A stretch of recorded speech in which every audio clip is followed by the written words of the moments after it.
Good morning. Good morning. Good morning.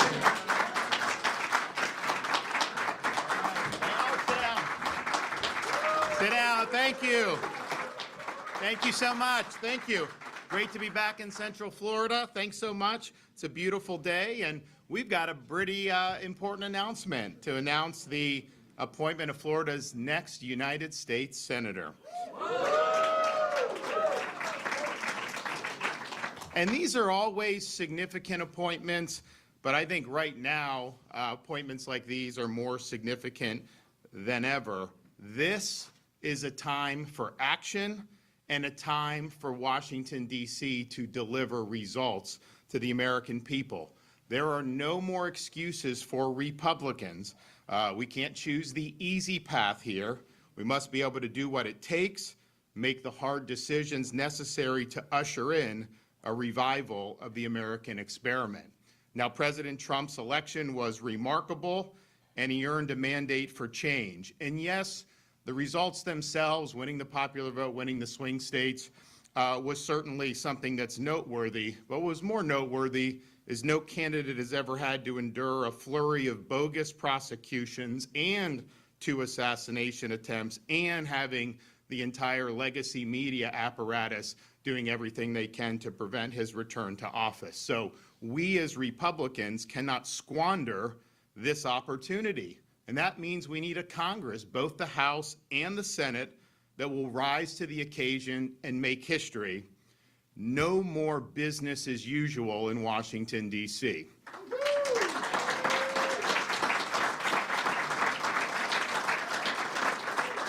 Now, of all the issues that the American people rendered a verdict on, there's perhaps no issue that's been more significant over these past 4 years than immigration and the open southern border.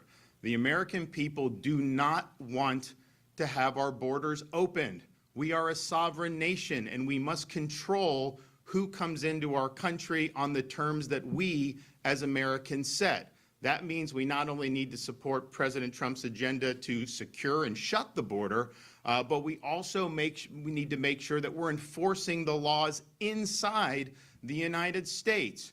We've called a special session of the Florida legislature because Florida is going to be working with the Trump administration to make sure our immigration laws are enforced. I don't want to see some illegal alien gang just be able to operate and then you only do anything once they've already committed serious crimes. Identify them and get them out of the country. We must make illegal immigration illegal once again.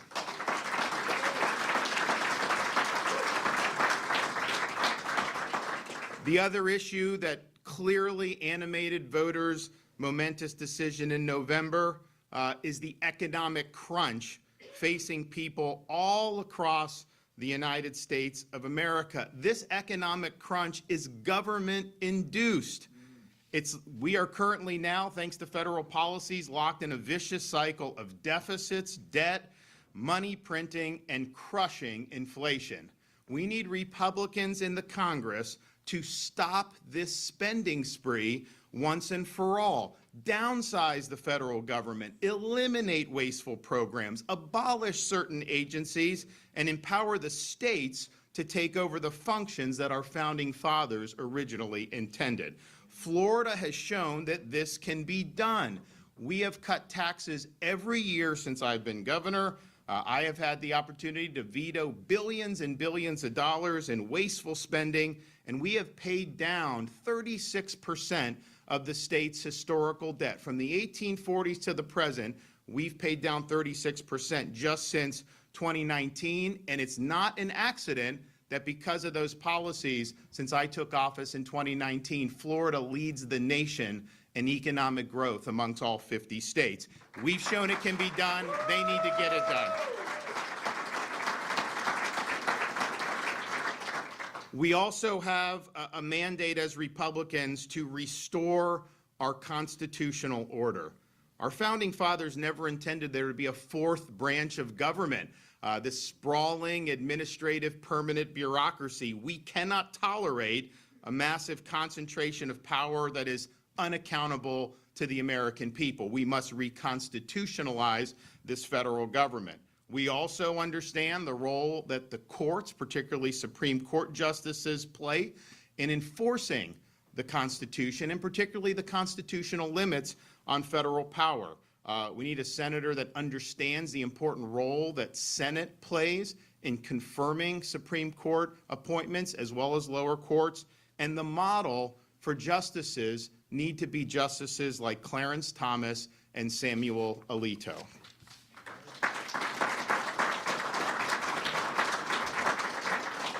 Finally, Republicans must fight the woke agenda and they must defeat the radical left. Florida has fought and won against the woke agenda. We have won time and time again against the political left, and right now the Democratic Party in this state lies in ruins, and we are a solid Republican state, which people didn't think was possible even 5 years ago. At the national level, we need to rid our institutions, federal agencies, universities, corporations of the pernicious woke ideology and woke agenda. We need to restore common sense, and we need to restore basic American principles throughout our society once again. Now, in appointing a U.S. Senator, I initially put out several different criteria. One, I want somebody that's going to work with President Trump to deliver on the mandate he earned from the American people. I want a senator that's going to be willing to lean in against the excessive spending and cut spending and stop the inflation. I want somebody that understands that the federal bureaucracy is run amok and it must be held to account, and we need 3 branches of government, not 4 branches of government. And we need somebody that understands the fight against illegal immigration, is willing to shut the border, and importantly, make sure any legal immigration to this country is putting Americans first. Can't be bringing foreigners in to displace our own people in key positions. So this is something that I thought about long and hard. We did a lot of research. We got a number of great candidates throughout the state of Florida, and many of them, I think, could have done a good job. But the final criteria I used was, because you can say all those things and say you stand for it, I wanted somebody with a demonstrated record of delivering results on those important issues. Talk is cheap. We need people that have demonstrated fidelity to these principles with their actions. So that is why today I'm proud to announce that I am selecting our Attorney General, Ashley Moody, to serve as our next U.S. Senator.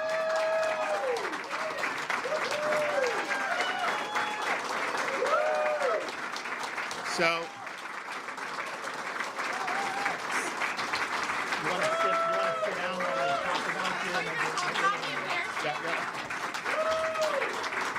you? So, many of you know her. She's obviously been on the ballot twice statewide and won big victories. She's honorably served our people as her time as Attorney General over these last 6 years. She's a 5th-generation native of Plant City, Florida, in the Tampa Bay area, and even was named queen of the famous Strawberry Festival back in her youth. She's a triple Gator graduate of the University of Florida. And she's built an impressive resume as a commercial litigator and as a federal prosecutor. When she was an assistant U.S. attorney here in the Middle District of Florida, she handled gun and fraud cases. Later, when she was in the Tampa Narcotics Division, she was recognized for her prosecutorial excellence by federal agencies. In 2007, she became Florida's youngest circuit court judge at the tender age of 31, where she championed initiatives for at-risk children and expanded access to legal representation for vulnerable Floridians. And that's all great, but really where the rubber hits the road is once you get an opportunity to serve statewide in the state of Florida and be the Attorney General, are you just biding your time, or are you making the most of it to deliver big things for the people that sent you there?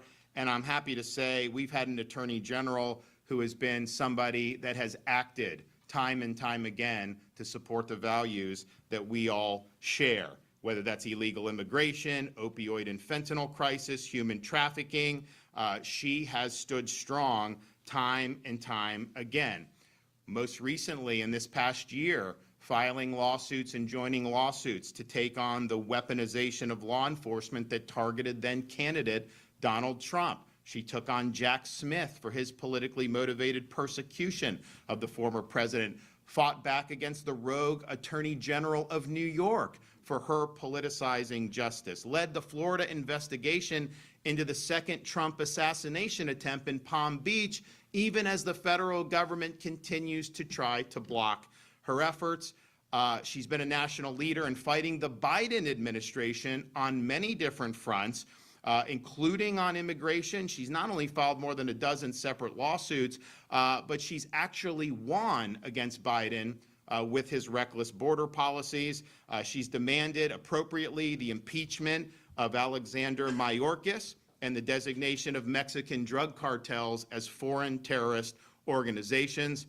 In her role as AG, she has stood strong for law and order. She believes in putting criminals in jail, not releasing them back onto the street where they will offend again. She does not support soft on crime leftist prosecutors. In fact, we have removed prosecutors here in the state of Florida, and she has stood with us every step of the way, and we have won those lawsuits as a result of her efforts. She's also rejected DEI, ESG, gender ideology, and supported our efforts to ensure Florida's education is free from impositions of the radical left.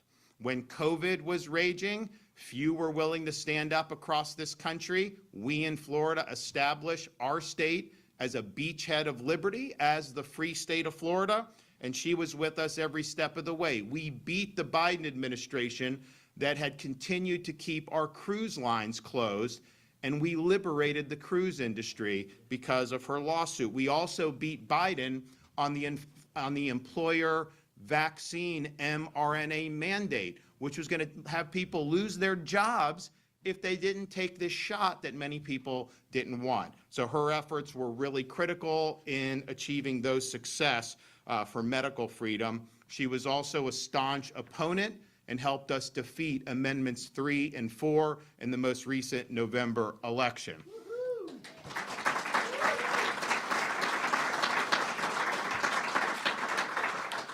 She sued in the Supreme Court against Harvard's race-based affirmative action discrimination admission process. She sued Biden administration to prevent brutal transgender surgeries on these minor kids. And she challenged the federal accreditor system to free university from politicized leftist accreditors. She's also fought to strengthen the security integrity of our elections here in the state of Florida, which we treat very significant. She has led prosecutions of voter fraud cases against illegal aliens who voted here in the state of Florida. She's also supported other states as they attempt to secure their election systems, including in Virginia, where she urged the Supreme Court to uphold their removal of illegal aliens from the voter rolls. When it was revealed that FEMA aid workers under President Biden discriminated against Trump supporters who were impacted by last year's hurricanes here in Florida, she filed a federal civil rights lawsuit against those who were responsible, and Florida still remains the first and only state to hold these people accountable for their political discrimination. She's an outspoken proponent of the state of Israel and has battled against anti-Semitism in the business world, academia, and even taken on the United Nations, which she has pledged as a senator to defund once and for all.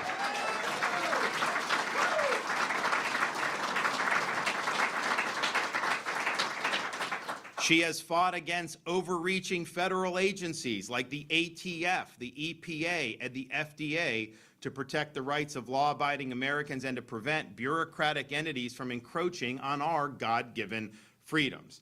And then when it comes to our nation's foremost adversary, China, Ashley has been integral in our state's effort to defend Florida against Chinese influence. She defended our laws preventing China from purchasing land in the state of Florida. She worked with the Florida Pension Fund to divest state holdings from China and Chinese companies, and she opposed China's ability to spy on Americans through the use of social media apps. So in every major battle we have had since I have been governor, she has been with us every step of the way. It's not just talk, it's results. And these results are very, very important. And she understands the gravity of the moment. We may not have an opportunity like this in the near future. This is a once in a decade, maybe even once in a generation opportunity. In this current Congress is ultimately going to determine whether we do usher in that revival of the American experiment, or is it just going to be status quo, passing the buck, and nothing ever changes. So I'm pleased to be able to introduce to you, for her first words as the senator appointee from the state of Florida, our Attorney General and your next United States Senator, Ashley Moody. Well,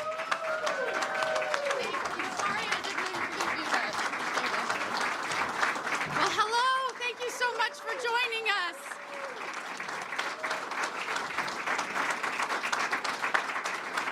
In true governorship fashion, he gave me a mere couple of hours to figure out what I was going to say to you. But that is because he is deliberate and takes nothing lightly and understands the importance of this role. Governor, I want you to know I will not let you down. I will not let the citizens of Florida down, and I will not let my country down.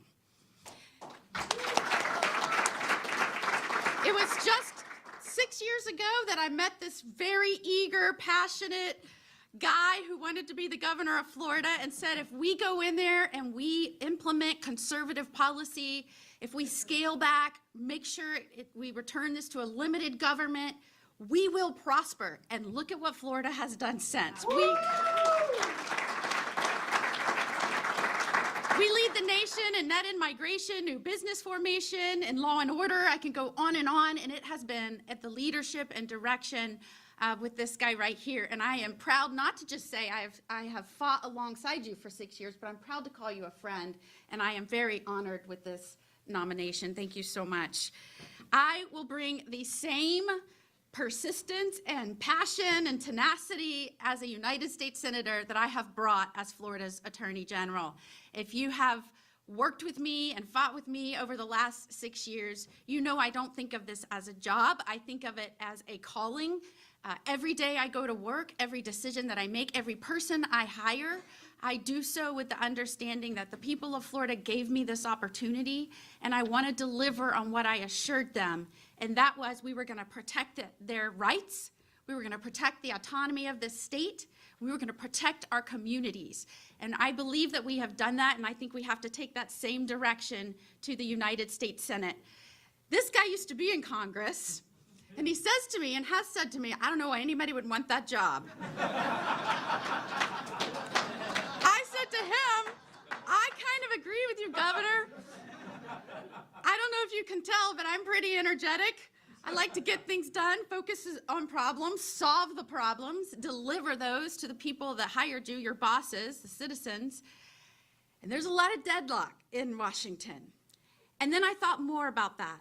And I thought, if every person with the same energy, the same love, the respect for our founding principles, the ideals on which this country was built on, if every person like that with that personality said, I don't think I'd like serving in Congress, then we'd never change that culture. And so you're probably right. I probably won't like it. But I'm ready to show up and fight for this nation and fight for President Trump to deliver the American First agenda on day one.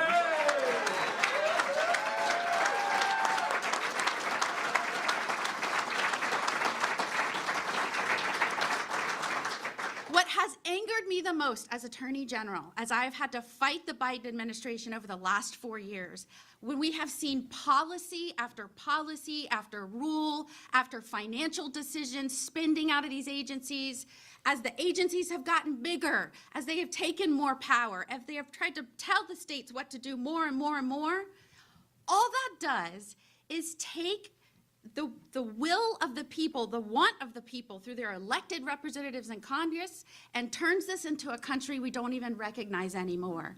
And whether it's agencies making these decisions when lawmakers should, unelected bureaucrats, or whether it's international organizations making decisions that our lawmakers should, We cannot stand for that. The only way to return this country to the people who govern it, is to make sure we have a strong Congress doing its job, passing laws, and actually approving the regulations that these unelected bureaucrats are trying to cram down on the American people. And I pledge to you, as a United States Senator, supporting the REINS Act, supporting any effort to rein back in our out-of-control federal agencies, make sure politics is pushed out of it, make sure we bring down spending.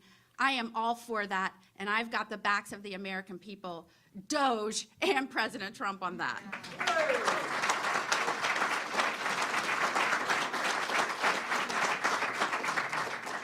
I am driven by many things in life. I will bring the influence of many things in my life, my experiences certainly, but I am driven by my faith in God, first and foremost.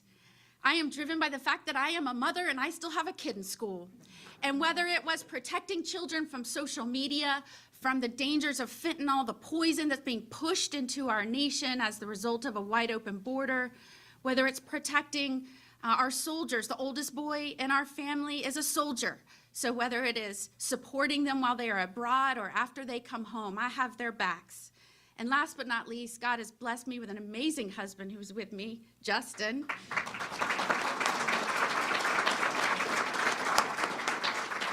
When I told him I wanted to leave the bench, now mind you, I may be the first senator governor. I don't know if this went into your plan. He was most excited I'm a trained accountant, so I can shrink the bloat of the federal government. But I also served over a decade in the judiciary. I have now served in the executive branch. I may be the only United States senator that is now in my third branch of government and bringing all of that with me to the role.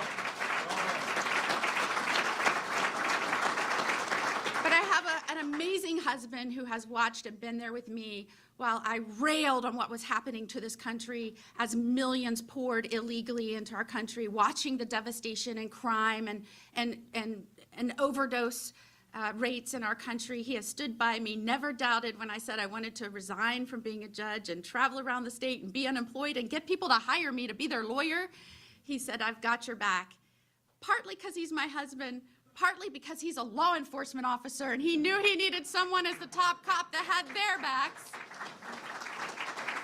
So, to my husband, law enforcement officer, and my new family of law enforcement that has been with me over the last 6 years, you better believe, as a United States Senator, I will work for you, those that stand on that thin line between chaos and order, between safety and crime. I have got your back. I've got your six. And we will all work to protect the American people and make all of our cities and states stronger and safer together. And so I have one message right now to President Trump and to my new colleagues on the United States Senate. America first. Let's get it done. Thanks so much. Good job. All right.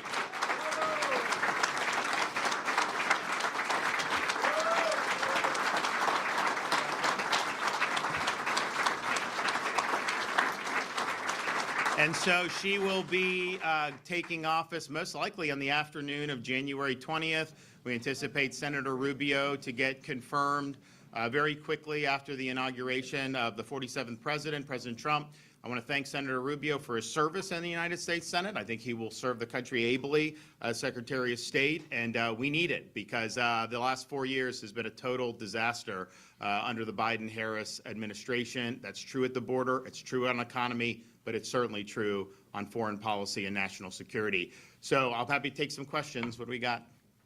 Governor, what is the state doing about the My Access portal? For the last year, we've spoken to some Floridians who have had issues getting. Tell you, I'll answer questions on this first, and then if you want to does anyone have any questions on the Senate stuff or anything? Yes. Yeah, I'd like to know from you and from Senator Moody what the federal Congress and the state legislature ought to be doing right now, specifically in terms of policies that should be passed in both bodies to enable Trump's agenda on immigration.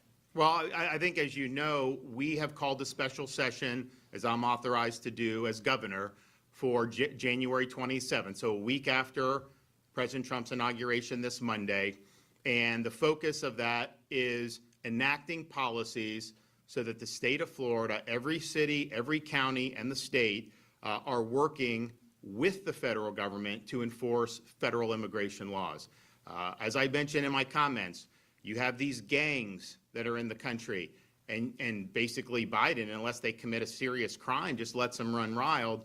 Once we identify them, we're going to pass legislation that says if you enter Florida as an illegal, that is an offense we can hold you accountable for, and we'll immediately turn them over to the feds, and then the feds will send them back to their home country. We are also going to we've removed a lot of incentives, enticements for people to come to Florida illegally, but one of the ones that's still there from 2014 is giving in-state tuition to illegals. That is wrong. We got to put Floridians first, make sure they're getting the tuition discounts, and so when you do that, we will have no enticements in Florida. You're not allowed to give an illegal alien an ID card, a driver's license, a county ID card, a private ID. We don't allow that because we understand how that can be used for fake employment, for voting, all these things. So we've taken a very strong stand on that, but we are going to require state and locals to come. Now, I think President Trump's going to have a bunch of executive orders that are going to overturn Biden's executive orders on the border and immigration. So that's going to be very, very welcome. But I do think the Congress, and I know the Attorney General as a senator will support this, they need to overhaul the way we do immigration, period. No more asylum fraud, people coming and they're just claiming asylum when they're just coming across the border. It's been a massive fraud on the American people for many, many years. We also need to make sure that we do have a border wall built to prevent people from coming in areas where there aren't points of entry, which is important. And then the legal immigration system. You know, there's some people that say, as long as it's legal, it doesn't matter. I disagree with that. When you have programs that bring foreigner workers in that will work for less than Americans and the Americans get fired, that's wrong. That should not happen in the United States of America. We need to focus on assimilating people instead of having millions of people come, whether it's legal or illegal. We've got to get these numbers right. We got to promote a culture of assimilation, and we have not done a good job of that over the last very many decades. So I think Congress has some work to do. I think the president can do a lot on his own. We will be in Florida when we enact these policies, working hand in hand, and that'll be a force multiplier. And people will say, well, why do it now? Why not wait till May? And I just understand, if you waited till the regular session, it would really not even be till July 1st, because that's typically when these bills take effect. But why now? Well, one, we have a sense of urgency. We recognize this moment is very significant. I have heard Republicans moan about the border and the immigration for years. Okay, fine. Well, now you have an opportunity to do it. So let's get up there and do what the people sent us here to do. So we all should have that sense of urgency regardless of what else is going on. But then practically, president's going to come in. He doesn't have a lot of resources at his disposal with what Biden's leaving him. He's going to need to go to Congress, get funding for the border wall, get funding for more detention beds, get funding for more ICE and other things. And that's just going to take time. Even if Congress moves very quickly, that's going to take months to be able to get that done. And then when the money actually gets put in, it's going to be very difficult. So Florida, if we're there a week after President takes office and we're saying we're in this fight, we're saying local governments have responsibility to work with federal to enforce immigration law. We're providing funding so that they're able to continue to do their normal tasks. Because sometimes people say, oh, well, law enforcement, they don't want to focus on immigration. They just want to focus on this. They have limited resources. Okay, fine, we'll give you more resources. But just understand, if you successfully enforce immigration laws, you will have less crime.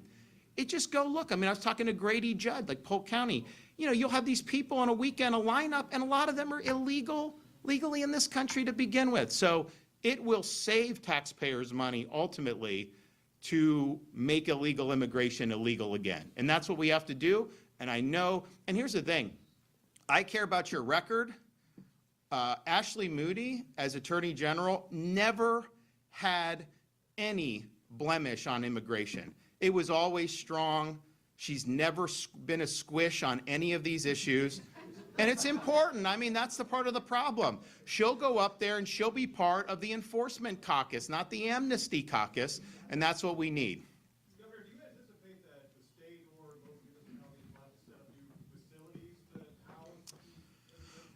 So the question on I don't think the locals will. I think we in the state will probably be willing to help with that regard. We're going to coordinate with the people, both in the White House and who's overseeing immigration, to see what would make sense.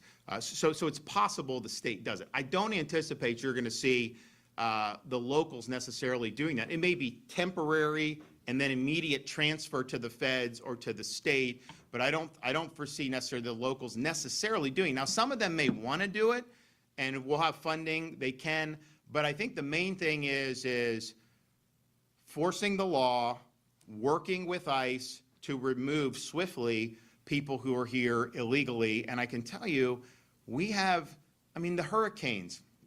We have Hurricane Helene, massive storm surge across the Tampa Bay, coastal Tampa Bay, Pinellas County, some of these others. And after that, we said, you loot, we shoot. We're not going to sit there and let you do this, but some people would still do it. So Pinellas County arrests 45 people for looting after Hurricane Helene. 41 of them were illegally in this country. And I'm just thinking to myself, what the heck is going on here? So those days are over.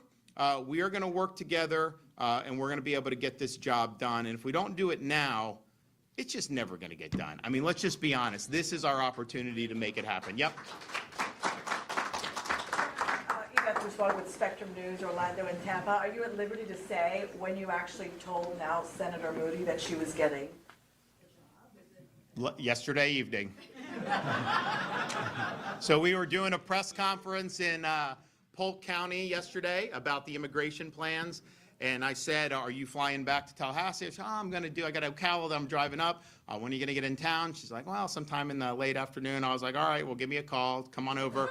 And I was like, hopefully you can clear your calendar tomorrow morning because it's go time, so we're going to do it. And, part of it was, we had a lot of great candidates. I'd mentioned publicly, even though I think highly of people like Corey Mills, and I love Kat Kamak. She is unbelievable. But the issue is we have currently, in 4 days, we'll have 217 Republicans to 215 Democrats in the House. So if I take Kat and put her in the Senate, who knows what could happen, right? You could have deaths, you could have resignation. And so I just didn't want to be a part of potentially turning that over for there. And so even though I was impressed, I just couldn't do it. And I didn't want to jeopardize the president's agenda by doing that. And I know neither of them necessarily were happy with that, but that's just the reality. And then we had some other great people that we talk with. Our Secretary of State, Cord Byrd, is very, very strong on election integrity. When he was in the legislature, he opposed weak immigration policies, incursions on Second Amendment when Republicans were pushing it. And that's the type of courage, that I want to see when we're talking about dealing with some of those folks. We had Senator Collins from Tampa. The guy has given limbs for this country, and he's a warrior, and he's only been in the state Senate for 2 years, and he's already amassed huge achievements. So I think they're all going to do very well in the future. And so I was impressed with, and we also reviewed many other people too. Those were kind of the last 5 or 6 that I think were in the mix. But ultimately, I can get a binder on somebody. I can watch some of their interviews, whatever. But I've also been alive working for 6 years alongside the Attorney General, and she's never let us down once. Not one time in 6 years. And that matters to me. And so she was always someone that, was near the top of the list. And so, but I also just understand, these things, you just gotta let it set, make sure you're comfortable, and then pull the trigger. Yep. Just a quick follow-up. So who are the likely Moody replacements, A, and totally separate, but associated to what you said? Will you bring back any Florida Highway Patrol troopers from Texas to Florida to deal with this immigration? So on the Attorney General, my Chief of Staff, James Uthmeyer, is kind of like Ashley. He's proven himself in these fights, and I think she's got big shoes to fill, but I think he'll do a good job doing that. So you can anticipate that. I'm not going to make the appointment before it's available, but I think that's something that will happen. Now, so yes, we're gonna use the resources to best benefit Floridians.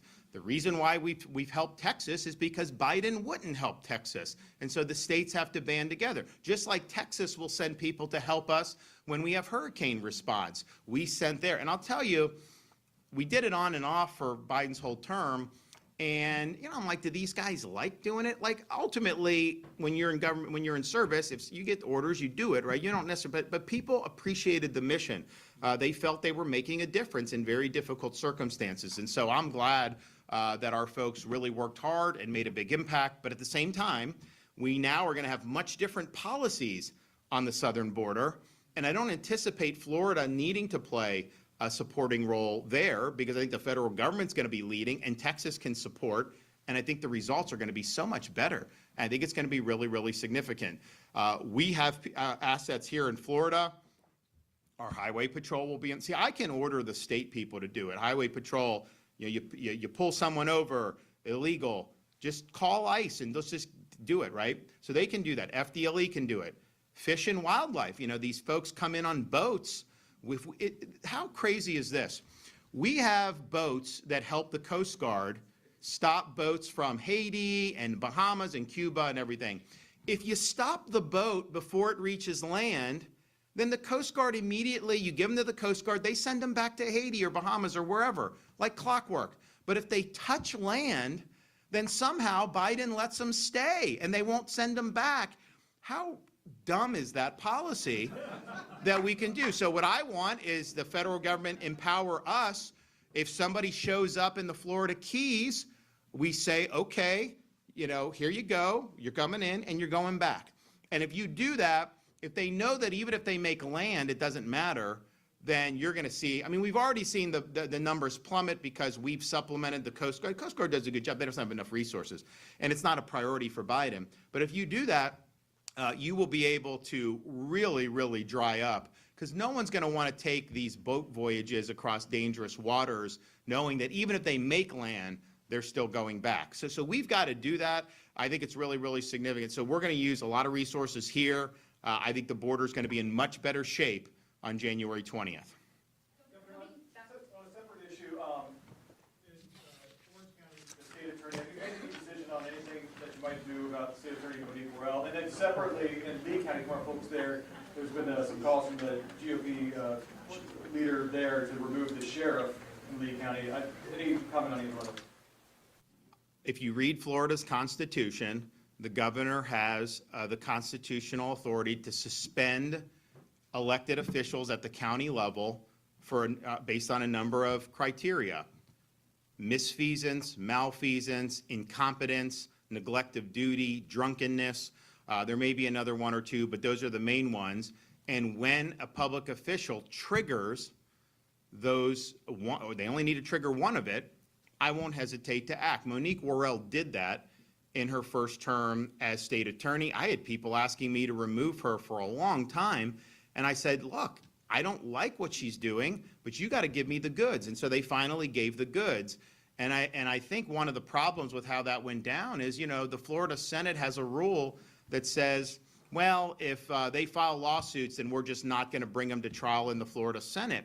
And that let her basically just skate through, and she could say, oh, I was unjustly suspended. But if you go in front of the Senate and they convict you, then that's the end. So I hope the Senate, and I'm going to talk to the Senate president about changing that rule. They can still delay if they need to, but I think they've incentivized these people. Andrew Warren went to court for like 2 years, and he lost. We won that, but he never went in front of the Florida Senate. And yes, he got voted out of office, or he got voted down when he tried to run again. But a lot of that is because Hillsborough County is now nominally red county. This judicial circuit is blue. So in a presidential election, if you have a D next to your name here, there's not many places in Florida that's true anymore, but here you have a benefit, right? And so she was running against the incumbent that was not affiliated with a party. So in a partisan race, but whereas if the Senate had acted, I think it's going to be different. So now here we are. People are in office. So if you conduct yourself in a way that triggers my constitutional obligations to suspend you, I will do it. I will follow through with that. And so so it's not just about here, it's anywhere in the state of Florida. Folks should just be on notice. This is a valid power. It was not necessarily exercised as robustly, I think, until I became, because remember, when I became governor, first week in office, we got rid of the sheriff of Broward who bungled the Parkland operation. People said, well, you know, that was almost a year after Parkland. There was no accountability, so we brought that. We then got rid of the Palm Beach supervisor of elections who botched the 2018 election and previous elections as well. We got rid of the Okaloosa County superintendent who failed this really tragic case where she was sweeping things under the rug, or not living up to the law. So we did that. And then we've done since with the leftist prosecutors. We've had other officials that we've had to do. So it's important because if you think about it, where's the check and balance against a local official? The people that framed this Constitution in Florida placed it with the governor to suspend, and then the Florida Senate to sit in judgment and ultimately decide whether to convict. I just think we want to do this quickly and get the job done. One more. We'll go. I want to focus on the topic here. I want to focus on the topics here today. I'll be quick. I believe that you're happy being governor of Florida, but could you be happier if you were at a national level type role if Pete Hegseth doesn't go through? So listen, what I've I've said is, how can you be the most impactful? Is there another governor in the country that's been more impactful over the last 6 years? You guys? I mean, so.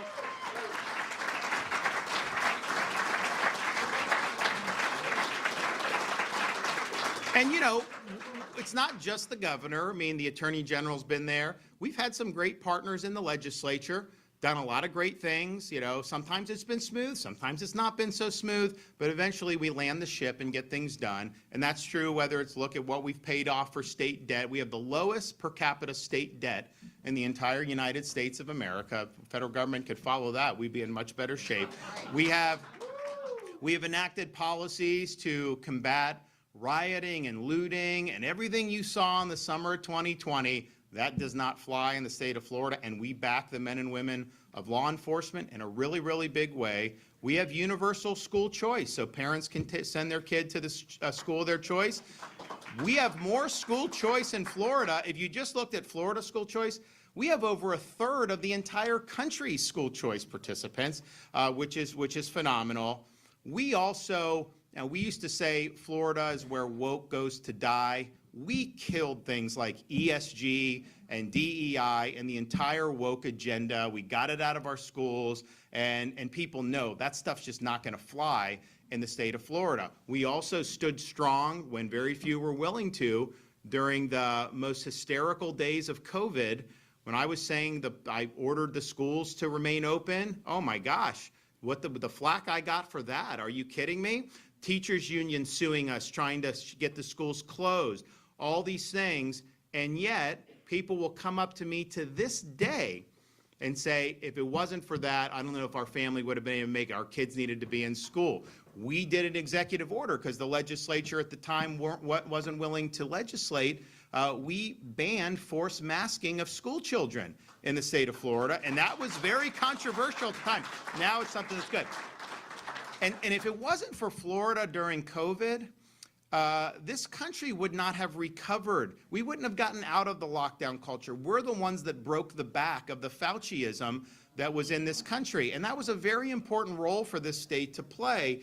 Election integrity, we've led the nation in election integrity. On issue after issue, we've delivered big results. So ultimately, it's, are you making a big impact for the people that you represent? I'm not saying Florida governor is the maximal you can possibly have in elected office, but it's pretty darn close when you look at that. And so we got more work to do. Fortunately, we've been able to accomplish whatever I promised to do, I've done, and then some. So we're basically playing with house money at this point, and that's great. And we're going to do more, and we're going to keep having fun.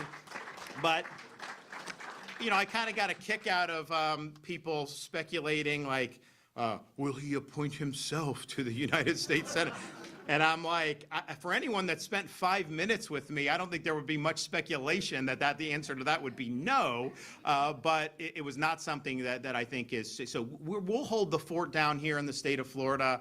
I think we can be very helpful to help the president's agenda. I think we can play a good supporting role when senators like Ashley Moody are fighting for us, and we can be there in support for some of those policies to bring power back to the states.